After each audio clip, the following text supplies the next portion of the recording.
Hello, everyone, and welcome to This Week in Hospitality Marketing. I'm one of your hosts. Hopefully not the only host today, or it'll be a boring conversation. Lauren Gray, show number 202, fresh off the plane from beautiful Minneapolis, Minnesota, where the past week has been spent at HFTP's HITEC, which is Hospitality Industry Technology Electronics Conference. I can't remember what the E's for. Anyway, and also HSMAI's, acronyms abound today, Hospitality Sales and Marketing Association International, ROC Conference, Revenue Optimization Conference, attended also concurrently. They've blended it these past 3 years to be, well, actually, they've been together for a long time. It used to be that ROC was prior to the day before HITEC, so that you could attend ROC and then step into HITEC without the two overlapping. About 3 years ago, they decided, powers that be, to put them concurrently, which raises questions to us all the times as to, is that really benefiting everyone? Is it just benefiting the HSMA and HFTP? Or because it's vendors are really hard to make a choice because there's a mutuality to the attendance of both of these. Obviously, that's why they go together. But now with one running over the other one, choices have to be made because both are quite expensive to support when it comes to running a booth or sending a team over there. And there's some duplicities. And then in order to actually facilitate both, you'd have to run two teams. And that gets pretty pricey, especially for some of the smaller startups and so forth, which we'll talk a little bit more about today in today's show. As always, it's kind of a barometer of what's to come based on the future abilities or the continuity of the presenters within HITEC as to what companies feel is the next step or the next most valuable thing to bring to market. This year was no exception, as is each year, as to what was the higher feature abilities and so forth. Predominantly now, integrations, software interfaces, creating vertical tech stacks together so that they're more compatible to each other. It's probably one of the stronger connections that was presented in HITEC this year. A lot of companies like Hello that were there last year that were moderate in size. Mr. Tim, how are you, sir? Hello. Whoop, I lost your audio, I think, for a second. Can you hear me? Really low, really low. Hold on, let me turn mine down. Hold on 1 second. Nope. It started good, and then it stopped. Hold on. Yeah, I hear a little bit in the background, but not much. Sorry about that. I see that you made it back from the arduous trials and... I'm in Chicago. I never made it home. Oh, you're in Chicago. Wow, you're really low on audio. I can barely hear you. I'm gonna get rid of the Bluetooth and just go straight to using my speakers. I don't have another headset besides the Bluetooth with me. No worries. Lost my wired headset, so that's it. Well, I think Mr. Stewart's joining us as well. It seems like the band's getting back together today. I didn't even get to the fun part. Huh?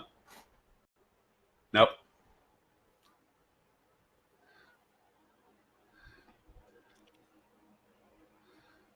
Nope.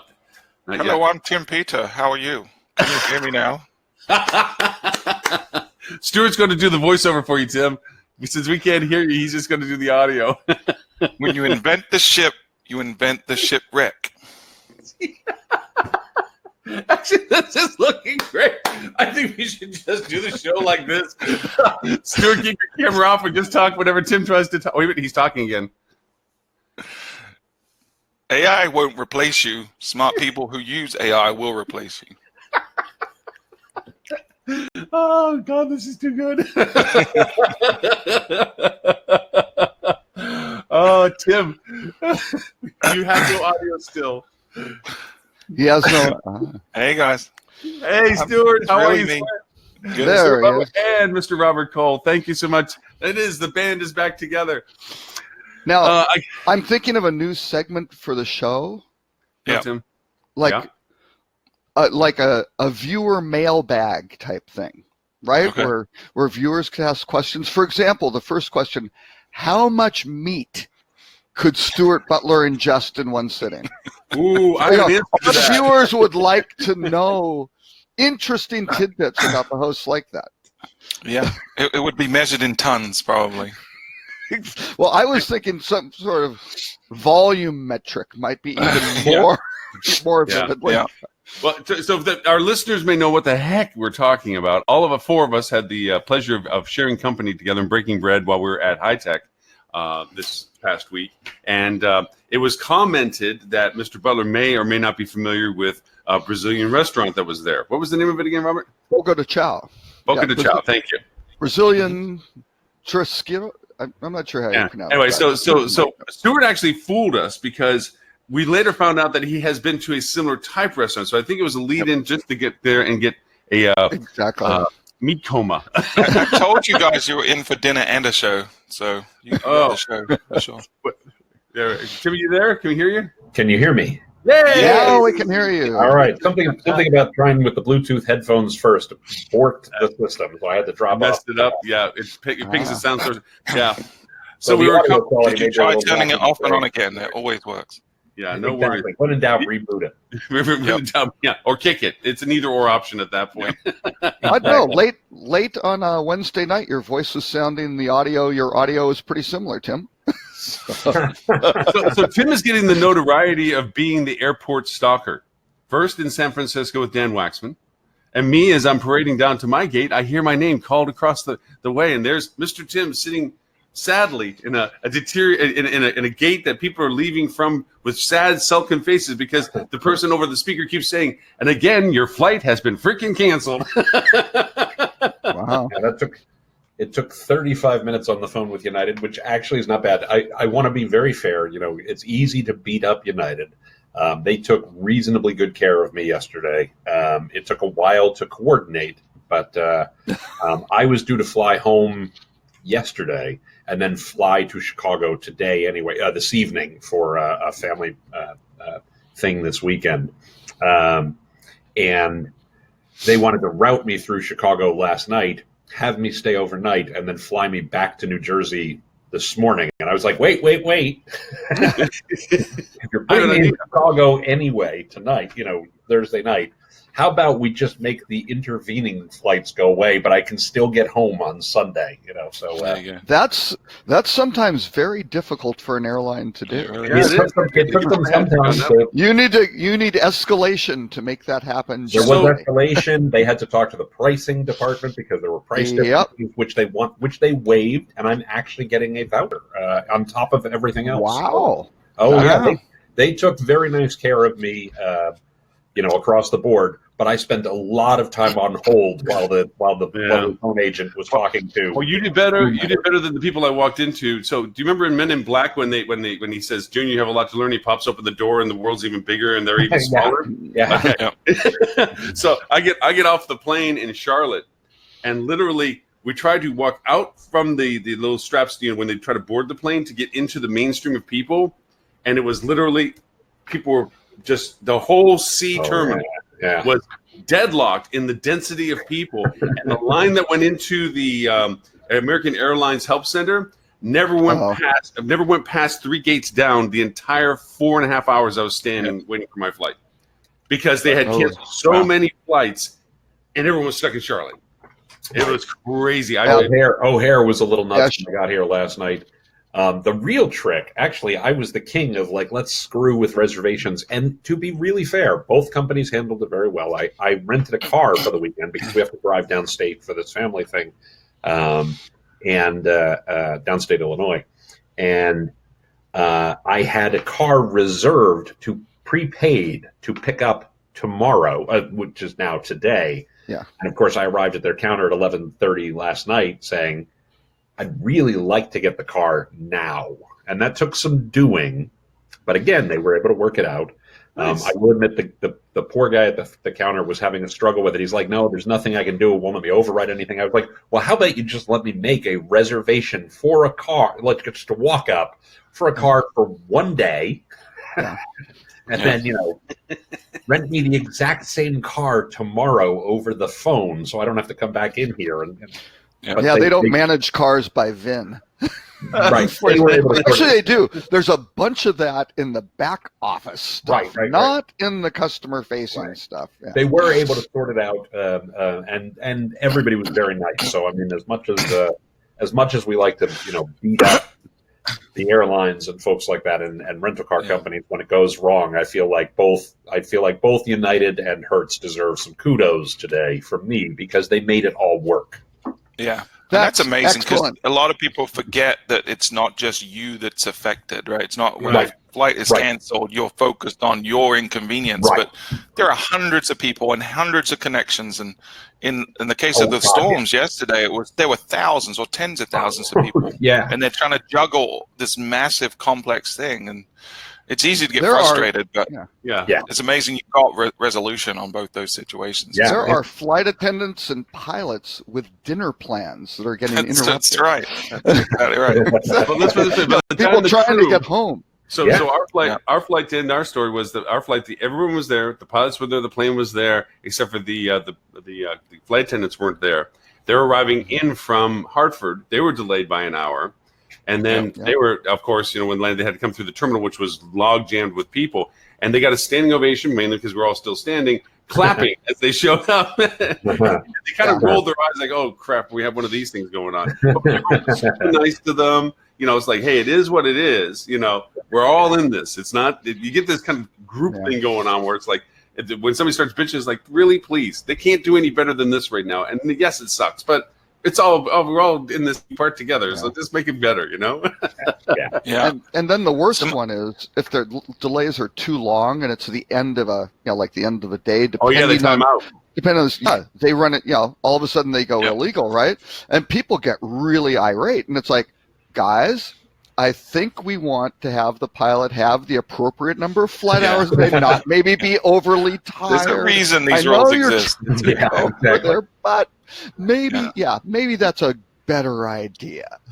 So, anyway, can I was throw? thinking- Can I? Go I'm ahead. sorry. I need to throw in my little rant. I will promise to be short. Those are Oh, you're not going to excellent. tell me your hotel, are you? Those are excellent travel stories about things going well. I had a very simple situation. I checked into a hotel at 10:30 in the morning. I know I had an early morning flight, and the room wasn't available. Very understandable, common situation. And even more common, the desk clerk nicely saying, "Please come back at noon. See if we have any rooms available," which I did. And hey, they did, at which point the desk clerk demanded $75. It was like, what? And I tried, that was kind of interesting. And he said, well, we were sold out last night and we had to clean the room, which again was not maybe the proper answer that even if you were trying to do that, you would train staff to say. If you weren't sold out, you wouldn't have had to clean rooms? What? Exactly. Right, yeah, exactly. And perhaps that was their brand standard. But anyway, so I go through, and he won't do it. The guy is unyielding. He did the exact opposite of what your rental car companies and airlines did, right? Oh, Absolutely the opposite. But it gets even better. Okay, I check out yesterday, and it's $2 from downtown Minneapolis, the airport, on their light rail system, which is very good. Minneapolis has an excellent light rail system, which Lauren also used. So I have a 20, and I asked the desk clerk, "Hi, can you break this up for me?" And she goes, "I'm very sorry, I can't." And there are two other women there who obviously were struggling with their bill, sort of thing, who had obviously been there a while, and there was a lot of confusion. And I said, you don't have any change?" She goes, no, hotel policy, we don't break up, we don't provide change. And all three of us kind of look at this person, slack-jawed, going, I go, "Really? Do you know where I could get this program?" "Oh, yes, the hotel next door." No. Oh, I swear. Yeah. No. This is not a Macy's and Gimbal situation. This just is- bad hospitality. This Terrible is hospitality. the Lumen. The Lumen. This is the Choice. miracle on 34th Street. Ascend- They're still in business. Yeah, the Choice Ascend Collection property owned by the Patels. So, guys, get your act together. This is not okay. And here's what I chalk it up to. They're in the hotel business, and there was some sort of autocorrect on a text saying, let's go do this. And they thought it was hostility business, not hospitality, obviously. And we're very sorry. And I understand how mistakes can happen, but you guys need to adjust. You need to adjust. Had they never seen the phenomenal, one of my all-time favorite, National Change Bank ad, the fake ad, the parody ad that Saturday Night Live did, God, 30 years ago. Very funny. The National Change Bank. It was shot just the way you would see a typical bank ad, with the sympathetic bank manager and the customer who has a problem. I really needed change for the parking meter, but all I had was $1. And then they cut to the teller. I could tell the customer was very upset by this situation, but I was able to give her 4 quarters. And it just goes on in the longest way. The manager's saying things like, let's say you have $1. We can give you 4 quarters. We can give you 10 dimes. We can give you 20 nickels. Wow. And it goes on. The updated version, the 2019 version. Wait, Robert. We can give you 3 quarters. Hold on. Okay, go ahead. You're missing the punchline. So they finally finish. The bank manager, Kevin Nealon, is the bank manager. And he goes, people ask us, how do you make any money doing this? And the answer is simple: sheer volume. Yeah, that's fine. And that business model taken to heart by countless internet startups. Exactly. No, I was going to say now the modern 2019 thing would be, you have $1, we can give you 3 quarters, or whatever, 6 dimes or something like that. Yeah. That's funny. Can I give you my travel story that is actually, it's a win for technology, and it's where, we're in the business of reducing friction through technology and hospitality. So we were, David and I from Fuel were traveling back from Minnesota. Obviously, we packed up our booth, jumped in an Uber because we didn't know about the light rail, to be honest. That sounds like it would have been a much better decision, but we jumped in an Uber and paid a lot more than $2. But it started raining for the first time in Minneapolis that whole week, and apparently everyone was out on the road and driving slowly and crazy. So what should have been a 25-minute drive took about 55 minutes. And we were planning to get to the airport in enough time to get through, but everyone was delayed. So the check-in line was, well, not the check-in line, the security line was forever. So security line was finally literally get to our gate as it's meant to start boarding, and nothing's happening. It's one of those, you're rushing, you get there and you're like, oh man. And I really feel like these were kindergartners in disguise were on our plane. All the passengers just were acting like children in terms of everyone had a carry-on bag and they didn't have enough room, and they clearly stated that multiple times. You had to tag it. It was going to get checked to the destination. No one wanted to do it. And then they finally started letting people in, and everyone was rolling up to the ticket person without a tag on their bag. And so the ticket person was having to stop everyone. So this boarding process that would normally take 30 minutes took literally over an hour.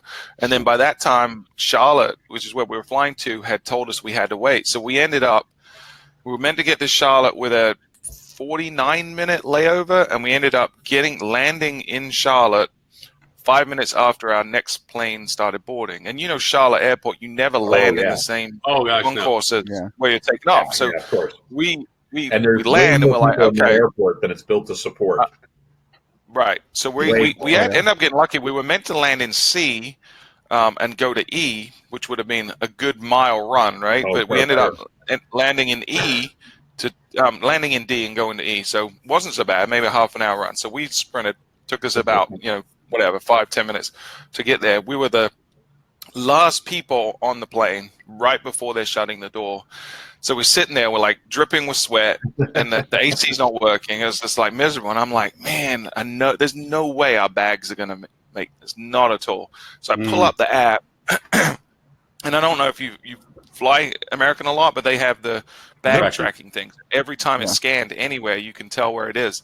Literally, Charlotte Airport, from the time we landed and they unloaded the bag to getting the bag on our Myrtle Beach destined plane was 7.5 minutes. Wow. They got the bags That's to our plane impressive. quicker than we got to the plane.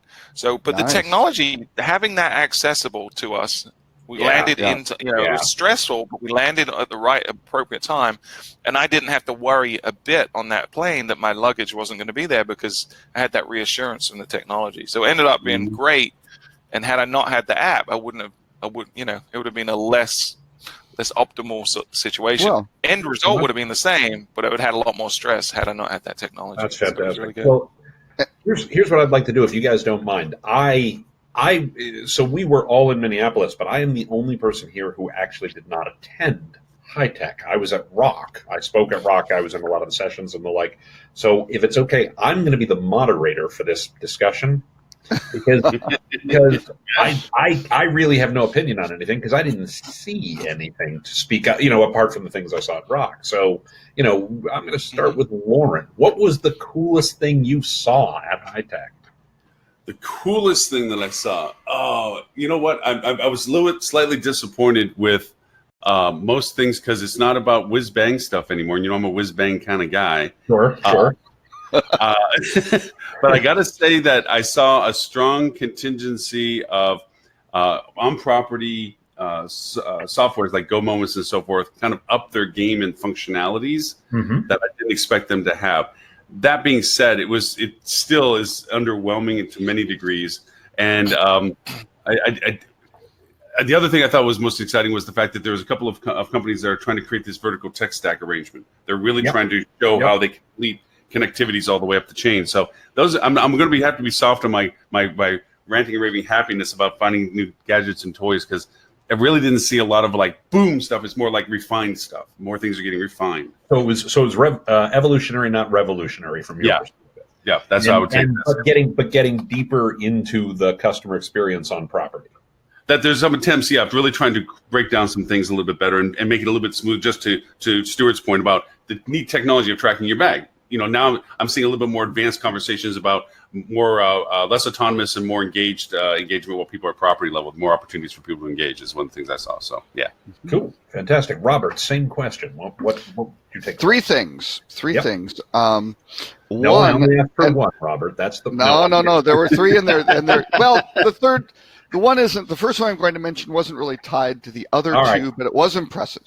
And this is not pandering to Stuart with Fuel, but Fuel's working with a company called Blue Shift, and Stuart knows I've given him a hard time. I was giving him a hard time in the booth that, I don't know why Blue Shift would work with Fuel, but Blue Shift has some very, very interesting, as far as I can tell, real AI. Now, Stuart said you've got to see this because it's real. It's not just this made up fictional algorithmic sort of thing, but Blue Shift tracks a lot of data points and figures out those correlations and the probabilities of what makes things happen. And I think there are many, many applications for that will make the Fuel product more well-informed and even better for their clients, would be my assessment.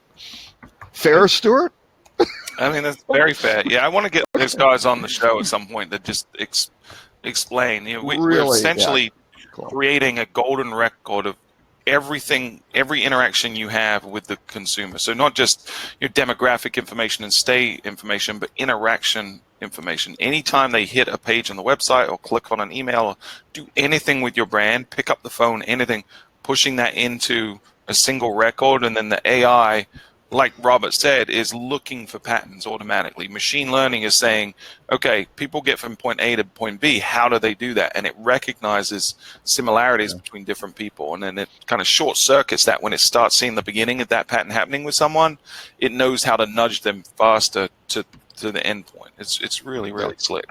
And if you do it properly, it's not just let's sell them something they don't need, but it's almost like, hey, you don't have to go get lost in that cul-de-sac for a while, which we've seen some people do and then find their way back. You can all of a sudden start providing some great value. So I thought that was very, very cool. There are a lot of other AI type things, but the Blue Shift stuff was pretty cool, and the way that you can pull in data from a lot of different almost You got data, let's bring it in is a great thing. The second one is, I think last year it was kind of the happy sort of thing where, hey, we've got a data stream, kind of the Citizen M with their enterprise service bus saying, this is our data and we're going to bolt services onto it, sort of thing. I thought that very, very, very good. Was speaking, I don't think I'm speaking out of turn, with the Shiji guys who have acquired a lot of companies that do a lot or of... put a lot of money into a lot of companies. Yeah, that's the vertical stacking yes. stuff. Yeah. Yep. But they are working on basically redoing a lot of their platforms and turning them all into these microservices, right? So the data stream with all these microservices around, that is going to be the future of this. And that's how you're going to break down all of these, legacy property management systems, I predict. And it's started, which is great. The third one was Beekeeper. And people might not be familiar with Beekeeper. Beekeeper is, the way I would describe it, they probably wouldn't describe it this way, is a almost a dashboard layer. And it started out really as kind of a back of house communication platform for your staff. So if you will, the staff can bring their own device, and you could have community chat boards and all sorts of other things. Well, now they're doing things like schedule swapping and all these things that can really help the employees. And now they're tying in, and similar to Alice, they were very, very smart. They didn't start with all the PMS integrations, which are so complicated and so proprietary and so costly. They just started off, and they don't just do hospitality. They're across a lot of industries. So it's this whole employee engagement. How do you streamline this, help them communicate more effectively? Well, now they're kind of doing this, I'd call it a dashboard layer, and now starting to tap into, there's Kronos for the shift scheduling. Oh, there's the property management system for numbers of arrivals and departures and what's clean and vacant. A lot of that stuff hasn't happened, but you see kind of that level of intelligence, or that level of connectivity across all these different platforms for a bring your own device type thing for employees, with kind of this microservices data layer.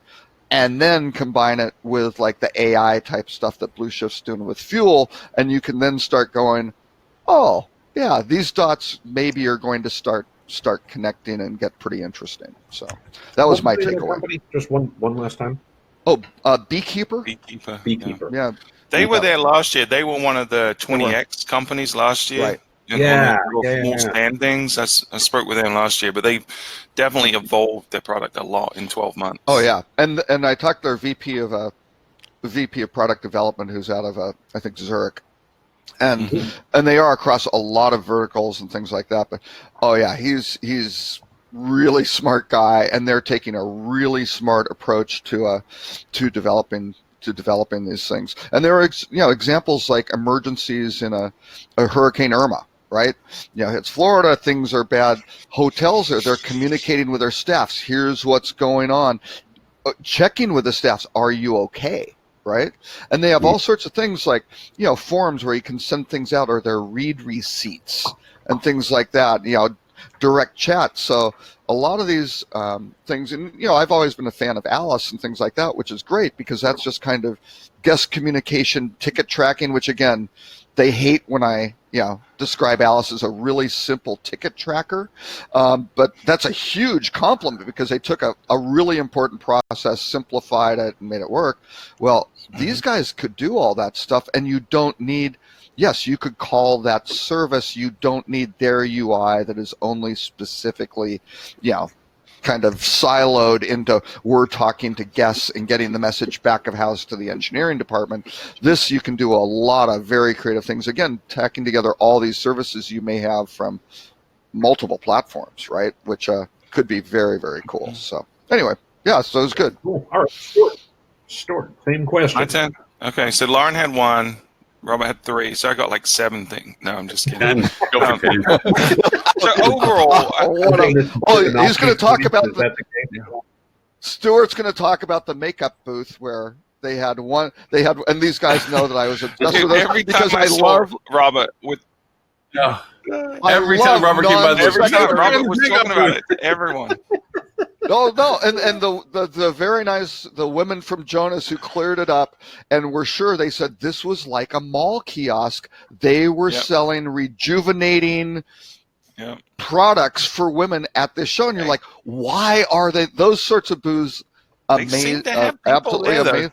They had people there. They were pretty busy the whole time. So I don't. So there was the know. other So, retail anyway. booth there, the guy that was selling the cell Yeah. phone accessories, Yeah, right? And I swear, no less than 12 different people told me that guy is a great salesperson. So if He you're was. looking for a winner in the show, probably the sales guy from the cell phone accessory Yeah. place, because And he did thank a God good Lauren- job selling people. Lauren didn't happen by there. It was kind of in a back corner.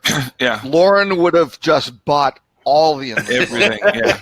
You know, gadgets and whiz bang and stuff. Yeah, it was cool. Yeah. I would say Anyway. so. I know to I don't answer already have them. Probably do. You could sell him some stuff. Yeah. To answer the question, though, I feel like I was very underwhelmed this year. Mhm. I mean, in terms of the scale of the show, if no one's ever been to High Tech, it's impressive, right? There's a lot of stuff going on. But I don't feel like there was a lot of innovation this year going on. Like, there wasn't anything that shocked me like it has in previous years. When I see, you know, the first time I saw a robot running around the show floor or something, I was like, that's cool. You know, just got my nerd juices flowing. And there was nothing like that this year. But I felt like, to your earlier point, that there was a lot of vendors that have matured, that, you know, they've developed an idea into something that's a little more tangible, a little more effective. So I'd say some standout things that I saw that I think are going to have impacts. I think Happy and that type of technology is going to have an impact, this kind of data stream thing, because it sort of solves some of the connectivity problems. But one of the things I thought, and why I'm hot on Happy, is I felt like they get how to make noise in the industry, and I think that's important. So their booth this year, and I was talking to Lewis there, he said they'd originally had a 10 by 20, and then he's got another company, Stay My Way, which I'll talk about in a second, but they had seen that they could expand that last minute to a 20 by 30, and that obviously gets expensive. So what he did, which was really good because it illustrated what they do, is he had this 20 by 30 booth, and then he asked his connection partners, people that have already integrated to him, to sit on the corners. So the booth itself had this big funnel going up, which was like illustrating what Happy is. It was a data funnel with the big Happy logo that you could see from miles around. And then there were lines connecting that to each of his connection partners. And so you could go in and talk to each of these people and how they're interacting with Happy, how it's helping their business. But they also subsidized the booth for him as well. So it was really smart from a you know, marketing perspective for them to do that. It got them, I think, a lot more visibility than they would have had. So I like that. I liked Stay My Way, which was right behind them. So they're doing something interesting. You know, everyone's looking at keyless entry as a potential investment, and very big potential investment, right? Because if you're using locks that you've got to go replace all of your locks in a 500 unit property, that's a huge capex, right? So they what Stay My Way is doing is they retrofit any key. So it doesn't matter who your manufacturer is. They can come in and put a little chip in for a fraction of the price of replacing it, and then you can have the same functionality. So I think that's pretty cool. And the other part that they add, so we're working with them, full disclosure, to integrate their locking technology with our app. We've already got Asset Abloy and App Onity, but we're going to add them next. But they also have a verification process, which is pretty cool, where someone has to take a photo of a passport or a driver's license and then do the real-time selfie to verify that it is the person, to eliminate some of the chargeback situations that have been going on where people don't actually come to the front desk. So that's kind of innovative. And then the other thing that I thought was going to happen before the show, and I did see some of it, probably not as much as I'd like, but I felt like the PMS companies finally are getting it. They're finally understanding that they have been part of the problem of why the hospitality industry is so far behind other industries from a technology standpoint. We integrate with a lot of them. We try to play Switzerland for sure, but our conversations this year changed a lot. We always go around and chat with the people, but this year, folks like Opera and Agilysys, who we integrate with, but we've never really had a partnership with just another vendor. they started trying to ask us about our products and asking about how could we work Wow. together, how could they recommend our product and stuff. Muhammad it was came from stuff down that from you the don't- mountain. They asked about you, not Yeah. just Yeah. get in the queue, make sure your check clears. Right. Right. And they were talking about Go away, son, specific you bother me. partnerships. So to We'll the get point back where to you sometime, maybe next Yeah. March. so we had folks to come by our booth from one said the Opera sent them. Opera said, "Hey, these guys are doing what you're looking for, and they integrate." Which These are the droids you're looking for. Opera's never referred anyone to us, right? We had a handful from Springer Miller because we work with Springer Miller pretty tightly. I think there was one from Maestro as well. So, like PMS companies are saying, "Hey, we understand we can't do everything. We're not a walled garden anymore. We have to work with providers, and these are best-in-class solutions." So that was a pleasant surprise and very good for our business for sure. So yeah, but beyond that, I don't know. It was kind of meh. But it's interesting because as you guys were talking, I mean, I heard a few themes emerge because you all talked about similar concepts in there, right? Mhm. This was all very evolutionary versus revolutionary. Sure. We're talking about getting deeper, putting technology deeper into the customer value chain, the guest value chain, making it more seamless, maybe providing greater employee support, putting mobile to use in a practical way on property. Yep. The PMSs are getting it. They're looking to connect these things more seamlessly, maybe make for a better guest experience. And it sounds like it's a sign of we're in a maturing vendor space for at least what the current state of tech is, right? I mean, For sure. it at least in my experience, I think we've all had the same experience. Tech does a lot of it, ramps up like hell, then it plateaus for a little bit, and then the next innovation comes along that starts the next cycle going, right? Yeah. But maybe we're in sort of that plateau space where things are maturing, people are tightening up the integrations, et cetera. I mean, is that a fair restatement of what you all saw, or did I miss something there? No, I think it is. I think in a strange way, it's a kind of our version of merger. It's that gateway to entry into hospitality to sell something. People are in this new shiny penny fatigue. I mean, we have all been to high techs where there are rows of one-time onlys that show up, and this is their pitch, this is their thing, and there's 20 flavors of whatever it is that's the hot topic thing, and then next year maybe one survived or none survived or three consolidated or something.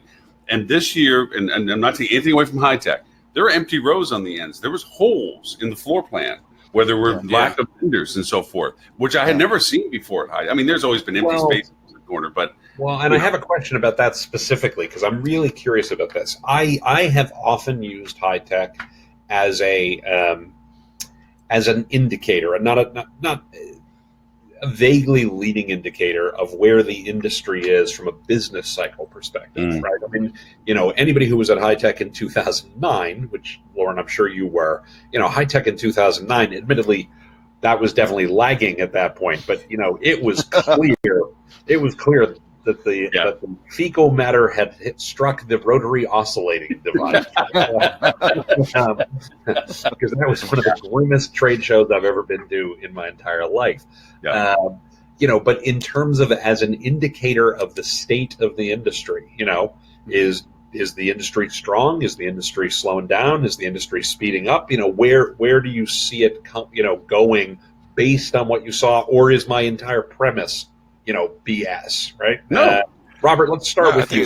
Right. I think in terms of, it wasn't all the booths. Some of them were sadly vacant. And again, I spent a good amount of time, going. I actually made it through the entire floor this year, and between going to meetings back and forth, zigzagging across, there were some that were just auspiciously empty, and others that were busy, like consistently busy.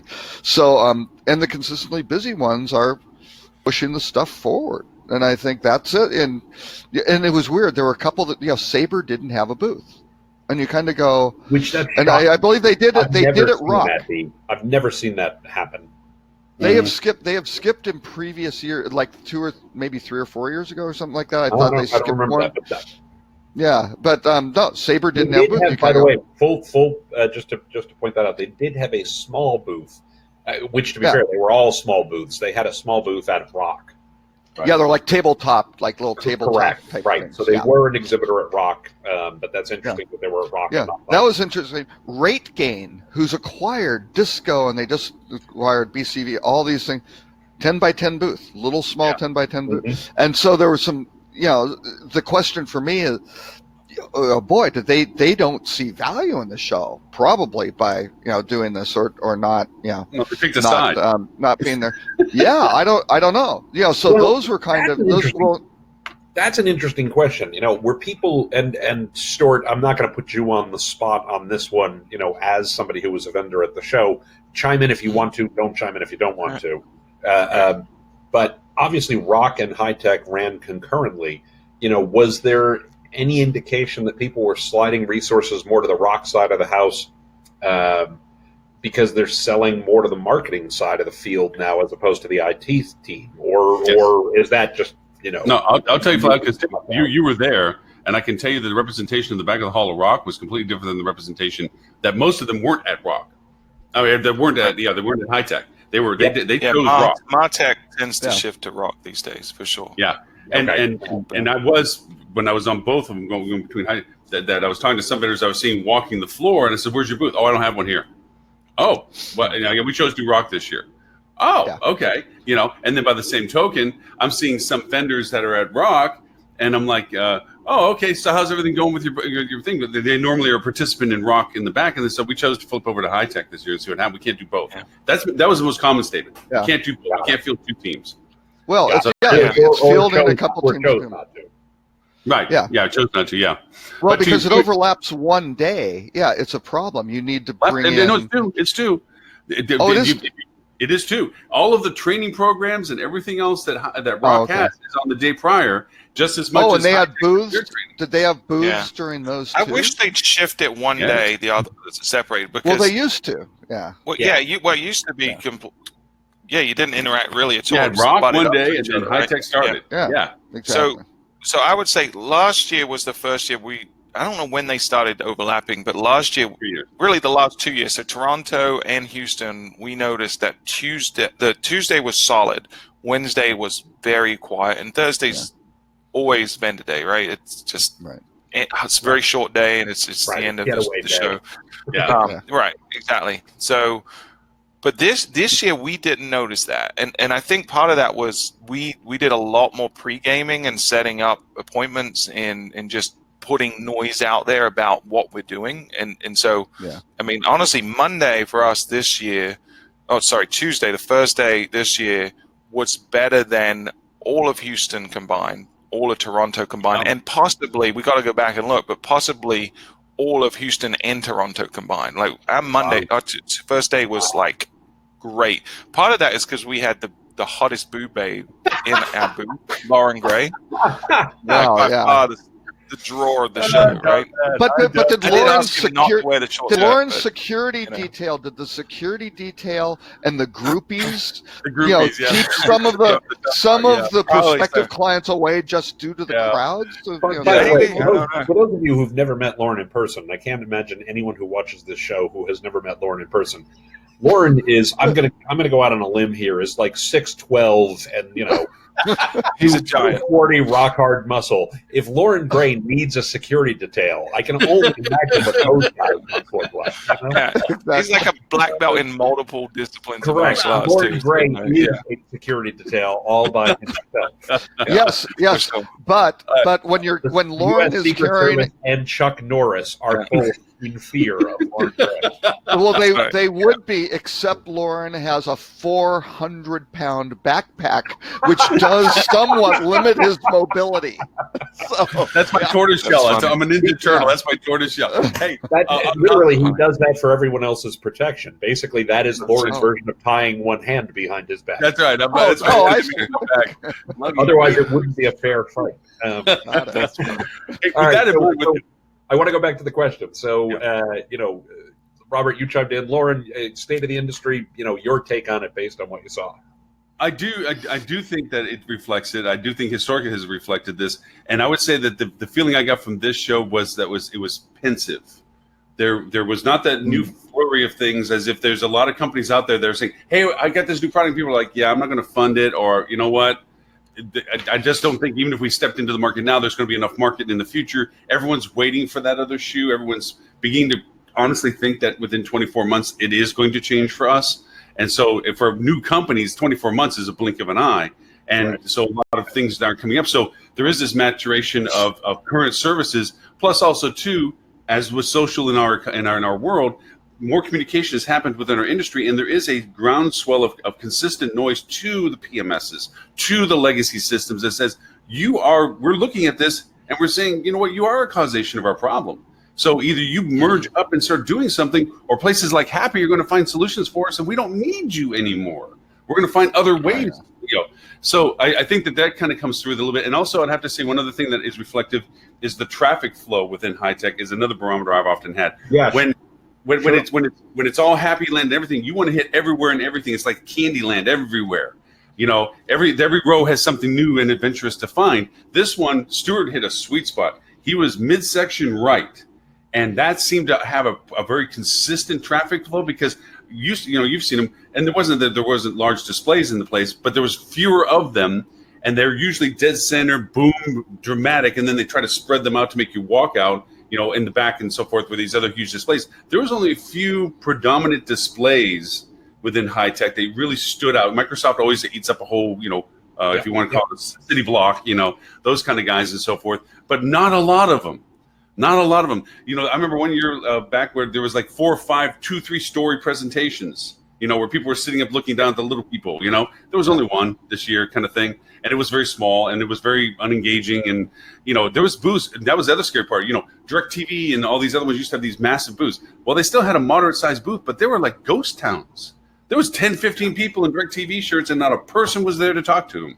Meanwhile, you go to, I'm sorry, what's the name of it with Henry Woodman? Shinji? No, Shinji. Oh, Shiji. Shiji, thank you. Totally blanks out. And it's a mob. I mean, every table they had was full and people were standing around waiting to talk, and it was a mob. To be fair, Shiji was like 7 different vendors in one. Correct. Right. Shiji invests in a number of things. So. Yeah. And they were dead, and they were in the back row, dead center. They were the last thing you would see before going to the bathroom. It was a bad location for sure, but they seem to have the foot traffic. Yeah, right. But no, Stewart had a great location. But yeah, that's what I thought of it. Yeah, location's everything. We're going up from last year we had a 10x10. This year it was 10x20 on the corner, and then next year we were looking at going 20x20. But then when we looked at what's left in the 20x20s, they're all at the very back, and you wouldn't get a lot of foot traffic. So instead, we're going 10x30, and we're actually going to do a dual show with Blue Shift on one side and Fuel on the other. So we're going to take up half each because. And we feel like they can get play there. Fuel has a 10x10, Blue Shift has a 10x10, and Lauren gets the 10x10 in the center. That's exactly right. Okay. That's probably Trying to true. figure out the layout. I think they're reassessing the quality value proposition of occupying space for me. I think that's going to be under evaluation this year. Well, but actually, you mentioned the whole partnering thing, though.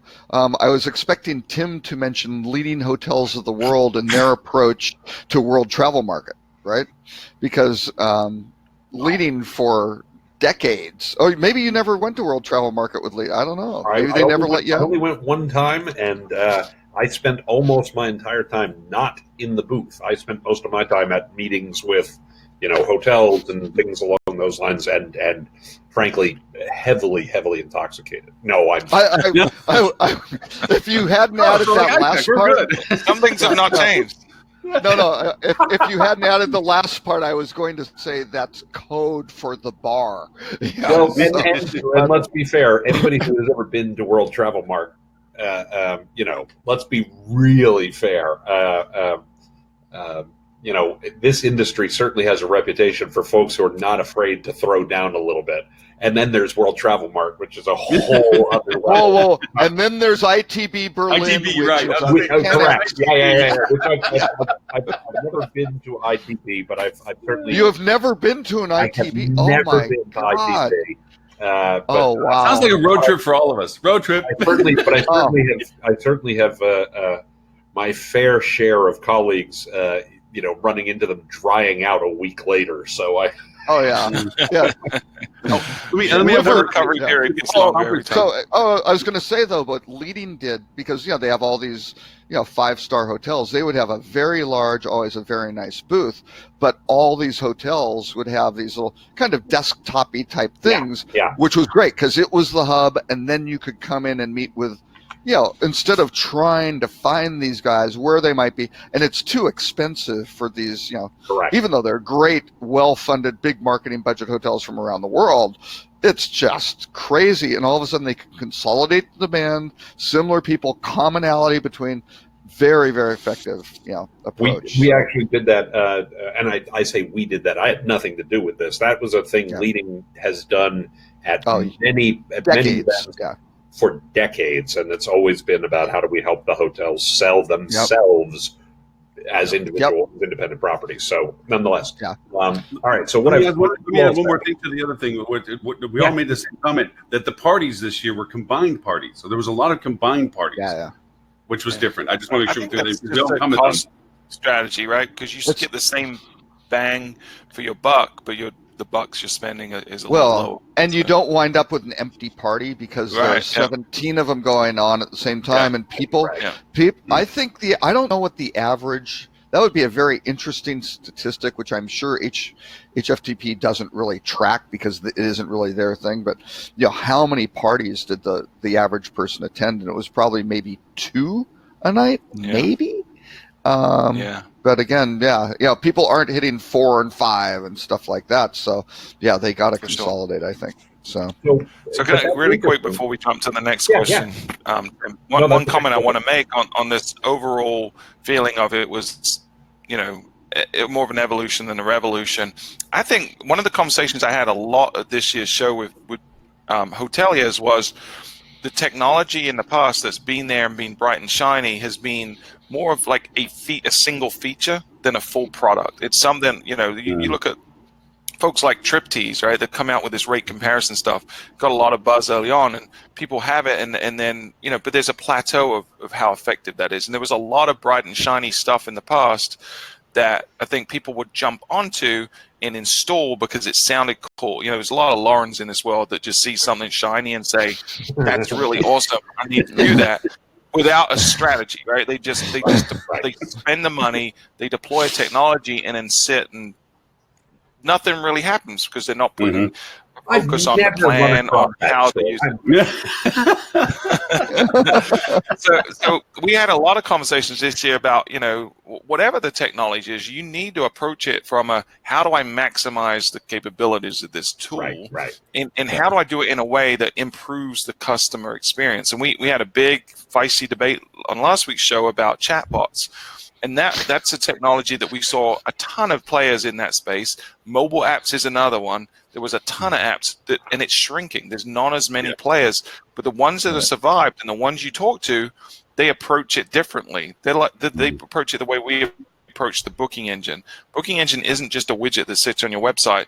Booking engine is part of a customer journey, and you have to make it integrated through the entire flow and reduce friction and improve the experience. So I think that's when I say the technology is maturing, I think that's why, because people are realizing it's not just software, it's software with a purpose and a strategy. And that was what I was seeing a little bit more at this show this year.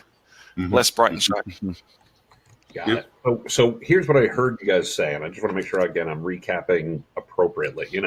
That folks were being a little more cautious. That if we were going to describe the state of the industry, it's people are taking a more wait and see, keep some powder dry, right? More focused on controlling their costs, which again it might be a sign of being somewhat cautious and being clear on what's going on there. And then the other thing that I think is really interesting, and to be fair, I don't want to read too much into the state of the industry from this because this is only the second or third year that Rock and High Tech have run concurrently.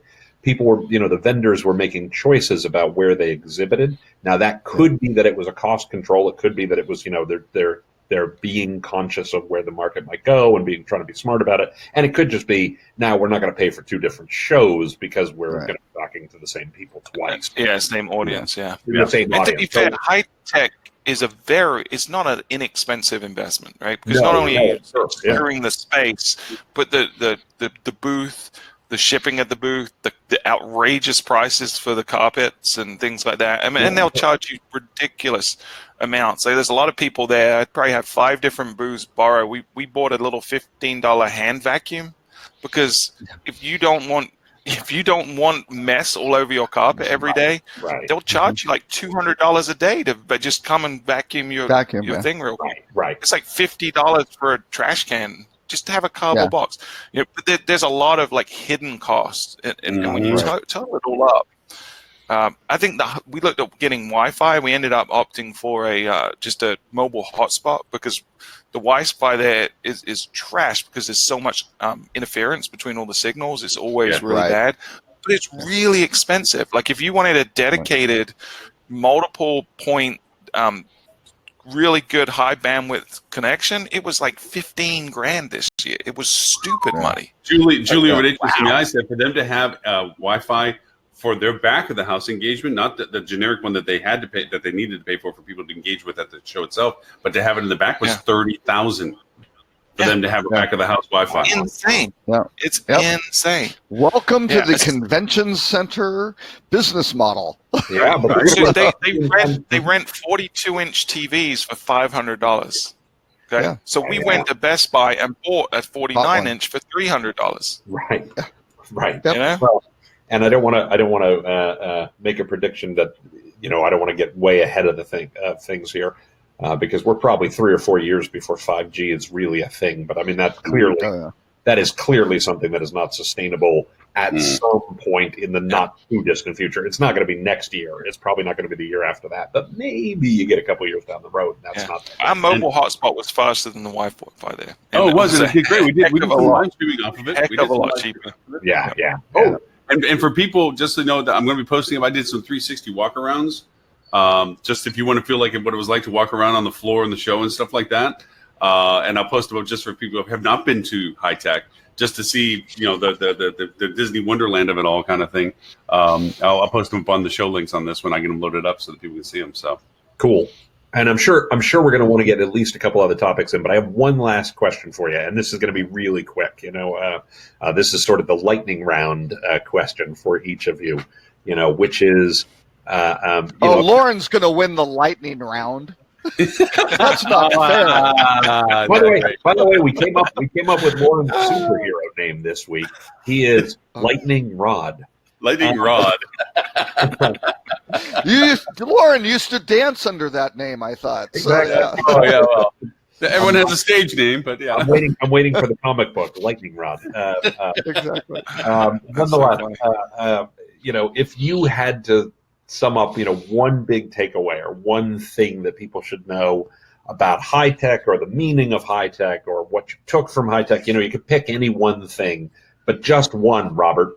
Oh, see, I have two. No, but just one thing that people should have as a takeaway. What would it be? What would you tell people they should know because high tech happened?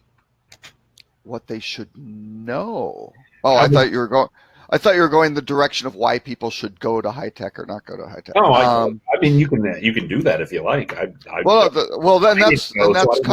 That's kind of why I had two. The why you should go is not necessarily something. So it's the networking, right? Right. I mean, it's sure. It's the whole thing. Focusrite conference, same thing. Yes, there's a bunch of content. Focusrite, they live stream it all now, right? All the main sessions. Yeah. So you can get all that stuff, but you can't go walk up and speak with, the CEO of Jonas, the CEO of, OTA Update, the COO for North America of Shein. They're all there. They're accessible, right? And that's great. So I think that's the big one. And the second one, I really think that it's going to be very interesting that before you always criticize companies, especially startups, going, you're a feature, not a business sort of thing. And that was really kind of the case of this whole kind of microservices type thing and acquisition. This is going to get very interesting. So I think with this data bus, if you do kind of break down these legacy traditions, all of a sudden there may be some really good innovation, but it's also going to get vacuumed up by the big guys, right? Or whoever sort of thing. So I think there are going to be some really interesting dynamics, but it certainly doesn't look like some of the groups like Shiji and stuff are planning on interfering and curtailing the development of these companies to fit the corporate mold or not to hurt another one of their products, or kind of the bad things a lot of these big conglomerates kind of do. As far as my conversations with RJ Friedlander, who Shiji acquired Review Pro, and Henry Woodman acquired Ice Portal. Yep. They're doing what they've been doing, and they've got more funding and a better scale and the ability to network with these other customers from the other product. That seems to be a great thing, and Shiji doesn't seem to be messing with them, right? And going, well, yeah, let's go break this down. They're taking the Warren Buffett approach. Yeah, but I think also on their business. And I think what Shiji's going to do underneath is architecturally now be able to go, okay, now let's get these into services that can be shared across all these different platforms and get the benefits, within their little ecosystem. So anyway, yeah, that's I think Jonas is taking that same approach. I spoke with Jonas a lot is doing the same they've thing. acquired, and they're like, Jonas is not dictating to us. And it was surprising because when I went there, I don't know if you guys noticed this, it was jarring to see a Jonas single booth, and it had MSI, Springer Miller, and then Quorum, which is the new web-based PMS that spun out of MSI. But it was one color booth, had all three logos, and then all the staff from both were wearing a similar uniform. So I was like, "Whoa, what are you? This is a message here that you're sending that you're one big family." And I get the value of saying you're that, but it to me, I was talking to the Springer Miller guys and the MSI guys separately, and was like, "Do you feel like you're losing some of the brand identity a little bit?" And then I talked to the CEO of Jonas himself, and he said, this wasn't a Jonas mandated thing. This was MSI and Springer Miller's heads decided to do it this way. Jonas would prefer them to keep individual brands. So, I think they're really strategically trying to do the Warren Buffett approach too, which is buy great companies and let them do their thing, and then look for complementary products and integrate together and provide better value proposition. But we don't want to mess with what make these companies purchasable in the first place. And then help them with the plumbing, right? Yeah. They can offset some of the things that they struggle with. They can offer, they do consolidate accounting and some of that stuff, but they can also offer marketing and sales and things that they might need some injection in. I only have one. My whole thing is probably more existential. It's a storybook. It's a chronological history of the technology within the industry. If you go to these long enough, where you keep persisting with it, to your point, Tim, you begin to feel a vibe as to what's focused on, what shouldn't be focused on, what the progression of usabilities are. But if you just look back 5-10 years, or even just if you go once or twice, you see transitions of focus. Sometimes it's shiny object focus, and like this year, I think it was less, to Stuart's point, less a shiny object thing and more of a maturing thing. Let's start getting ourselves better coordinated. Let's start doing better things. The collaborations and so forth. So, next year is going to be completely different. So if for those to attend, it's going to be stepping into a fast-moving river if you've never been to it before to see what it's like. If you've been to it before, it's kind of like rolling down the river and seeing the change in scenery. It's a storybook. Actually, just one other point. The one big difference I saw from last year was the real hot one was the staff alert buttons. Right, for any sort of sexual harassment. Well, one of those won Best in Show this year for the 20X. It was one of those alert buttons. Really? That's interesting. I forget the name of the brand. Yeah, but they did. But see, I look at those and going, boy, that should be a service. And you look at something like Beekeeper, you go, okay, well, you have some service that does this. And if people are, all your staff have their own iPhones, right, or whatever they're doing, you can have some things where, phones have like the 911 emergency, but you can wind up probably having some applications that wind up being able to do some things like that then tie into other services, right? Yeah, I think the thing with the buttons though, and why there's so many of them have come out of the woodwork really quickly is legislation is forcing it, right? So with something like Beekeeper, it's gonna grow organically based on the value proposition. But it's Right. just like when hotels had to do things for ADA compliance, like put in chair lifts. Yeah, for the they gotta pools do and it. stuff, right? They Right. don't have a choice. In certain big markets, they have to have these panic buttons. So there's a lot of vendors that taking advantage of that. The one that won, and I really can't remember the name, I need to look it up, but their solution was really a little unique because they just said, I want to make it as simple and cost effective as possible. We're not going to over engineer this stuff. We're just going to make it function the way it needs to meet the requirements. So it was using low light Bluetooth. You have a little beacon in every other room, or if you have certain Wi-Fi providers, you can use the Wi-Fi and it can connect to those. But basically it tracks every employee where they are on property, and they just press a button and it alerts the staff. It was no more complicated than that. So they won 20x because they have the opportunity to grow very rapidly. But you have to go install the beacon. It's their beacons, I'm sure, right? It is. It's part of the software as a not service. super expensive.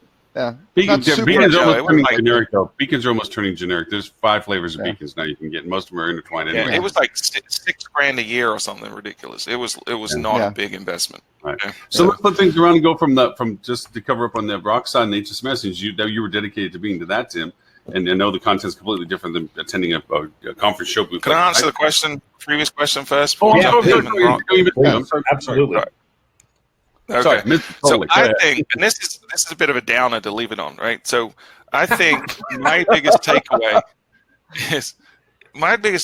is one of concern for the industry, right? So I think it's fair to say that as an industry, from a technology perspective, hospitality is behind a lot of other industries, and we've talked about why that is, and the PMS.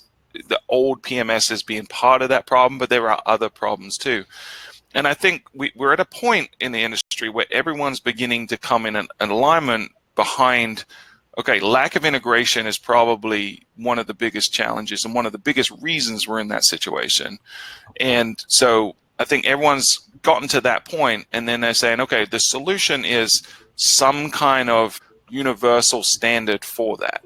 Right. But we're doing in the industry, I feel like what we always do in the industry, which is there's 7 or 8 major players and they're people that have rolled up a bunch of companies or new startups. It doesn't matter.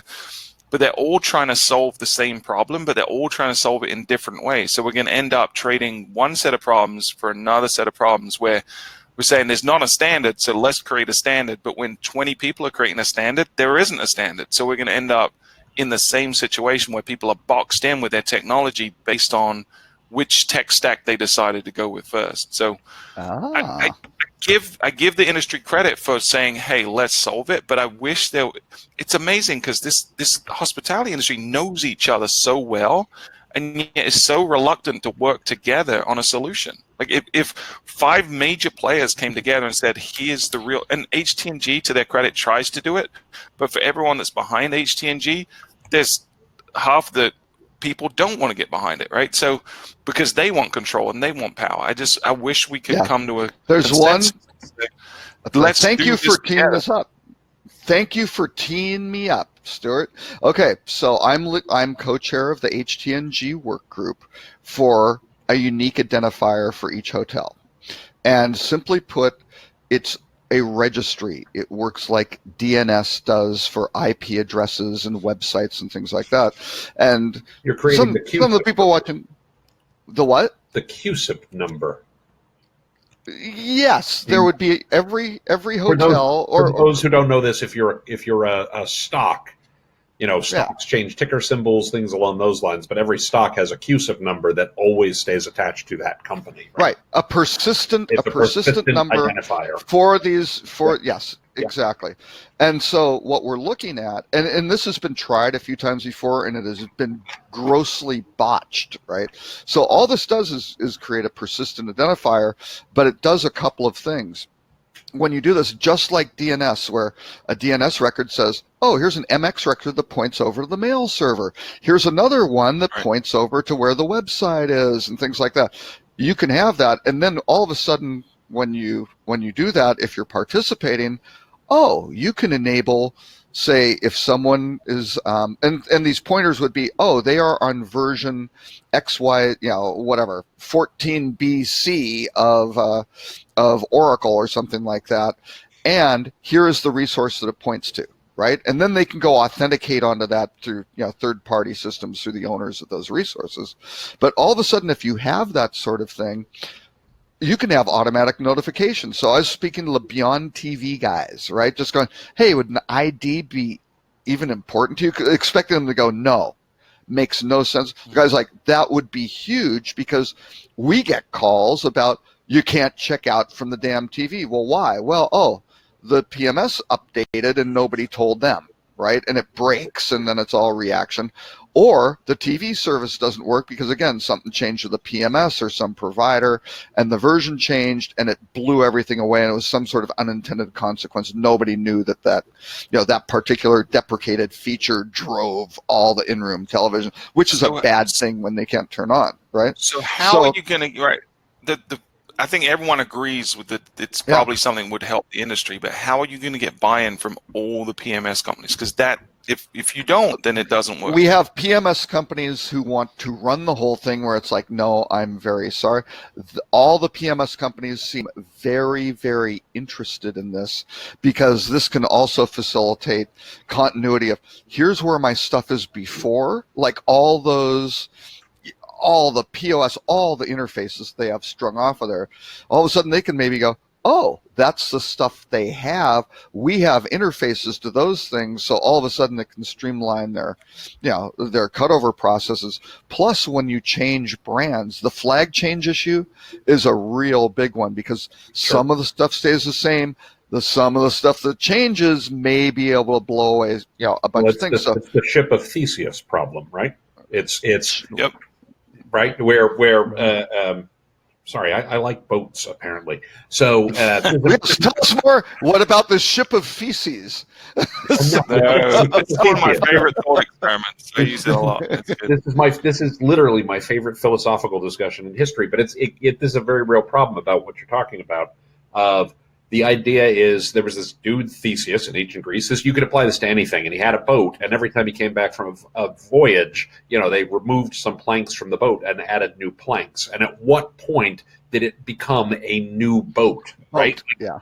Right, and it's the same kind of thing. You reflag, you do whatever you change ownership, you change management companies, you do any of these things. At what point is it a different hotel? Right.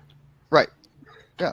And this winds up keeping, at least in terms of the tech stack on the back end and distribution on the front end, at least gives it kind of a touchstone that you can do. The interesting things that we're doing, not to speak too far out of turn, is you go, oh my God, you got to go get a number for everybody. That's difficult. That's not really the issue. We can figure out where all these hotels are and pre-assign all the numbers.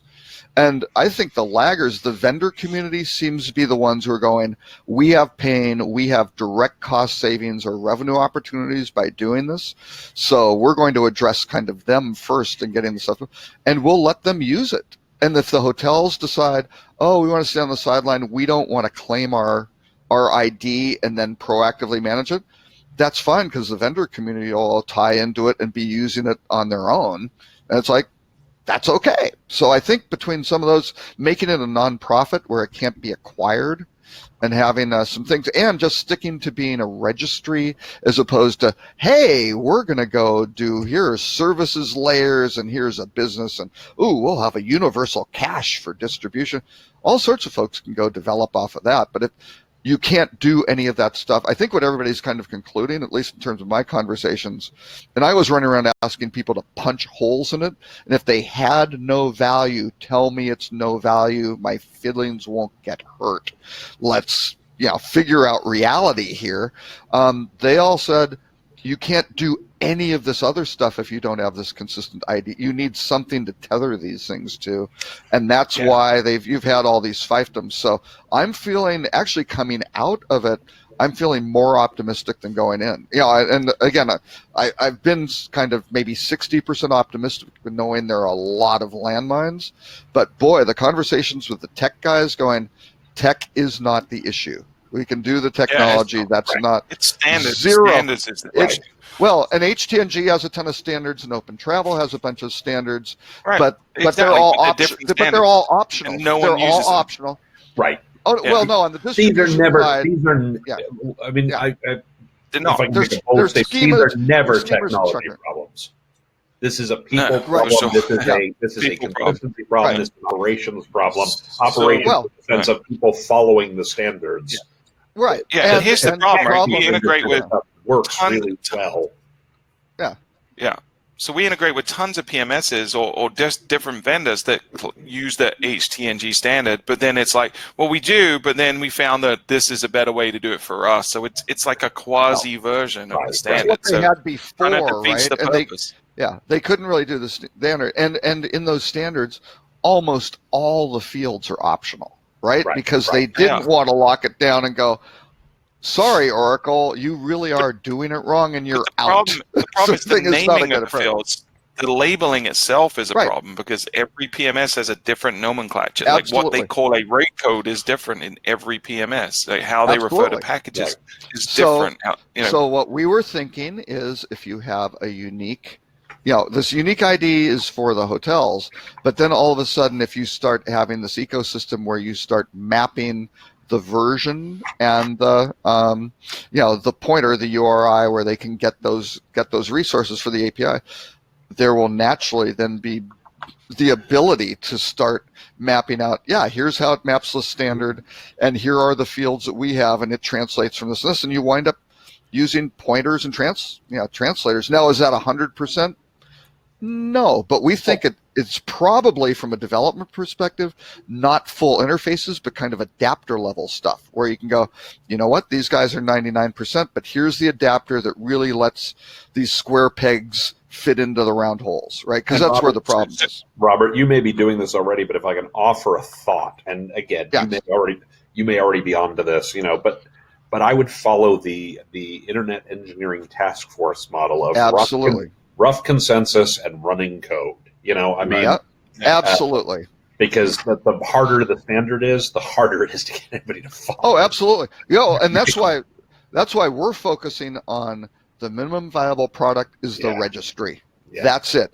Build the freaking registry, get it working, let people use it, right? And let the partners go in and say, and if some big hotel company looks at this brand particularly and goes, oh, that might help people get away from us, as opposed to, well, wouldn't that help people come onto your brand? Easy. I mean, it's a kind of a two-way street. I think a lot of this gets masked in fundamental business weaknesses, right? The ones who are afraid of this is you may have a problem with your product and your strategy has been vendor lock-in, right? Which has been the PMS, that's been the business model for decades. So yeah, I think that does it. And same with the PMS vendors, the ones who go, we don't want to do it, we're afraid of it. I was not running into those guys. They seem to be embracing it, which was more than I expected. I expected more fear and loathing and things like that. So, but we'll see. I mean, I don't think it's the magic wand that all of a sudden you've got rainbow pooping unicorn sort of thing once you do this. That should be This the title is of this week's episode, by the way. exactly. Digital marketing. The bottom line, I was on. rock. I want to hit rock. All right. Okay, wait. The open. I was on the. Hang on, one last thing. Hit rock. No, Robert, hold on one second. If you want to hit rock and you want me to have any point of view on this, we have to do it in the next 4 minutes because I Exactly. have Okay. 25 minutes. run out the door. So. It's as bad as Go me and ahead. my boss last week. Okay. Well, All right. you have played. No. You were there for the whole spectrum. Where I Yeah. was there for pieces and Tell us parts. about rock. Tell us about rock. I thought rock was very, very good. What I like about rock, there are a few things that I love about rock. So first of all, much like high tech, you get some really great people in the room. The networking is outstanding. These are practitioners. These are people who live it all day, every day. It tends to be mid-career folks, generally speaking. You don't get the most senior people, but you do get the people who are living it as their day-to-day lives. as you might imagine, as a show dedicated to revenue management professionals, it is exceedingly practical, and I mean that as in the best possible way. It's not very abstract. It's not, let's talk theory. It is, here's how you drive more revenue to your hotels. Here's how you maximize yield. Here's how you